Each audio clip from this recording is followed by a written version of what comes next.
on pot would stamp out gang violence, bring in tax dollars, and build safer communities. Catherine Pope has more.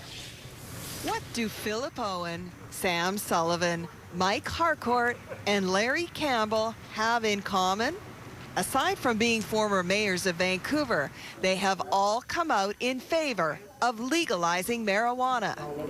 Legalize it and tax the daylights out of it. Well, Pierre Claude... It's like cigarettes then. Just exactly like cigarettes, like tobacco and alcohol that kills 65,000 Canadians, just the same thing. And you get a tremendous amount of revenue out of it, and you'll take the criminal element out.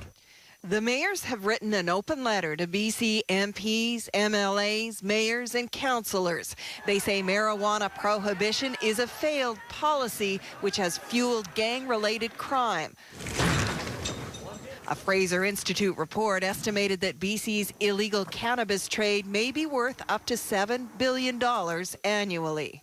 The answer is regulate it, suppress it through government policy, tax it, charge people for it, you know, stop making it a loss through all the prisons, police, and everything else, and start turning it into a revenue generator. They say they want to at least get people talking about it. Do you think marijuana should be legalized? Sure, why not? Sure. Great idea. Yeah. Yes. I think it should be controlled. It should be heavily controlled. However, it takes away so many instances, such as people wanting to commit a crime. But the province's Attorney General says it's not on the radar. It's an interesting discussion, but it's not a high priority for us at this point in time. Well, why didn't you ever pursue this when you were mayor? Maybe because I wanted to get reelected. So he knows selling the idea will be tough, especially with the federal politicians who would ultimately be the ones to change the law. Well, one of the men driving the Stop the Violence Coalition joins us now. Dr. Evan Wood is a lead researcher at the BC Centre for Excellence in HIV/AIDS and the founder of the International Centre for Science in Drug Policy. Thanks for coming in. My pleasure. So I wanted to ask you first, is that true, what Sam Sullivan referred to? Are politicians the problem? Well, if you look at the polling data, they are, because there's just an extreme lack of trust among the electorate in BC in politicians to do something about this. About 70% of British Columbians want to see marijuana taxed and regulated, and you know, the politicians are currently, you know, 0% of politicians are promoting that. So there's a huge discordance there. You are a medical doctor. You know what harm marijuana can cause. Why are you advocating for legalizing it? Yeah, that's a great question. So we're talking about a strictly regulated market under a public health framework. As it stands now, and I should say, no one is advocating cannabis use. Cannabis is unsafe, and that's all the more reason to regulate it. By turning it over to a violent, unregulated market, that explains why young people have easier access to cannabis than alcohol and tobacco. So because of these health-related harms... If you want to regulate it, though, won't there still be a black market for it? Well, we don't for alcohol. We have a tiny black market, if you want to call it that, for tobacco. We tax these things to the point at which there's a threat of an illegal market emerging, and then that's where we sit. We maximize revenue. We drive down rates of use through that tax revenue. So you know, because I'm in public health, and the Canadian Public Health Association, the Health Officers Council of British Columbia all agree this should be a regulated, legal market that starves revenue to organized crime and, quite frankly, protects young people and everyone else much better than the current model that we have. How hard would it be to lasso everybody who's growing pot right now? I mean, you know, illegally, because you think, okay, so we legalize it, and then so-and-so marijuana company shows up and they start selling it like cigarettes or alcohol. But there might be some guy who thinks, you know what, I don't want to do that. I'll just keep selling it out my back door to all my friends and make my money that way. And not be taxed. So let me respond to that in two ways. First of all, what we're trying to do is do that. And let's say by some miracle, let's say with the new mandatory minimum sentences that we put in, we can take 10% of the marijuana market away. that would have the perverse effect of making it that much more profitable for more people to grow marijuana. So certainly you cannot control this illegal market. It's just those laws of supply and demand.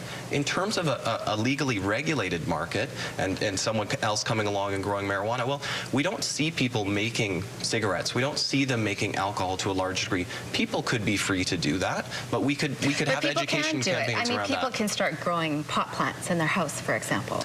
That would be pretty common. Isn't it? It's easy to grow, isn't it? Presumably, but that's the type of thing that would land you in front of a judge. Big hydro bills. Your tax dollars would be paying for the lawyers, the judges, locking people up.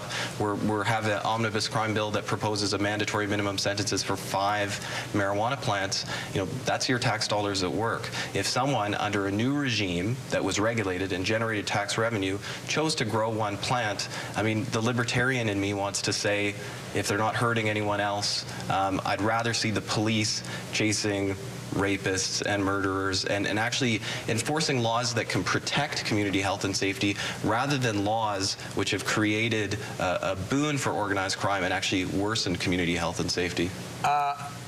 You're preaching the converted, because I think it should be legalized, but, and I don't even smoke it, but let me just play devil's advocate, 2 things here. One, there's a lot of people out there who say, okay, you legalize marijuana, now you've moved the fences out, so which drug next has to be legalized in a few years? Is it coke or what is it? And 2, gangs were profiting in the States during Prohibition from bootlegging alcohol.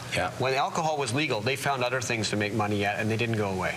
Okay, so let me address the second point first. This notion of drift, organized crime drift, to believe that implies that we're somehow making ourselves more safe through cannabis prohibition, like somehow we're protecting ourselves from these organized crime groups doing something else.